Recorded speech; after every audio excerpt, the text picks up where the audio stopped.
যে ঘটনাটা আমরা অনলাইনে দেখলাম আপনি মহিলার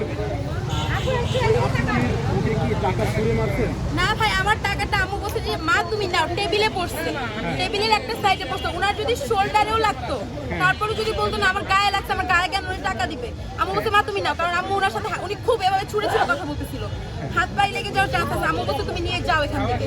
তো উনি এটাকে আরেকটা ইস্যু ধরছে যে না টাকা ফেলছে দিবেন। আপনারা ওনার আরেকটা ভিডিও দেখবেন যেখানে বলে নাকি যে আমি আমার কেক নষ্ট করছে আমার টাকা দিয়ে, কিন্তু এটা পুরোপুরি মিথ্যা। উনি আমার এই যে এই মোল্ডে 2500 টাকার কেক নষ্ট করছে। এইটার সাথে আরো অনেক ভিডিও আছে আপু?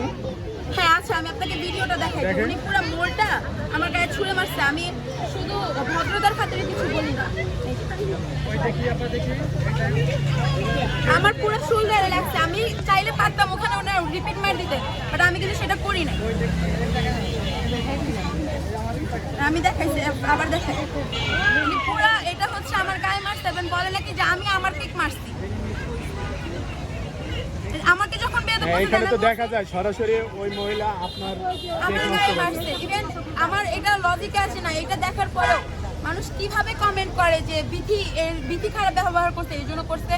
আপনার আব্বু আম্মুকে, আপনার মাকে আপনার সামনে বিয়াদব বললে, আপনার সাথে তার সামনে সাউট হলে, তার সামনে চড়া হলে, আপনি কোন মায়ের সন্তান যে নিজেকে কন্ট্রোল করতে পারতেন? আমি পারি নাই। আমি আমার মায়ের সন্তান, আমার মা খুবই শান্তশিষ্ট মানুষ, আমি পারি না। এই জন্য আমি বলছি যে আপনি এখানে চলে যান। আপনার মতো অভদ্র মহিলার এখানে দরকার নেই, আপনি চলে যান। আর এরকম অভদ্র কাস্টমার আপনাকে টাকা দিছিল? উনি টাকা নিয়ে গেছে 250। উনি আমার কিটক্যাট টিরামিসু নষ্ট করছে, উনি আমার 2500 টাকার কেক নষ্ট করছে, এছাড়াও 100 টাকার অনেকগুলো কেক নষ্ট করছে। এখন কি আপনি তার নামে কোনো থানায় অভিযোগ বা মামলা করবেন? আমি একটুবার যাবো আর আমি ওনার নামে মামলাও করবো। আমি মামলা করে মামলার কাগজও দেখাবো। ওনার মতো মহিলার নামে মামলা করা উচিত। এছাড়াও আমি কমেন্টে দেখছি উনি আরো কয়েকটা জায়গায় গিয়ে এরকম করছে। ওনার প্রচন্ড শখ ভাইরাল হওয়ার।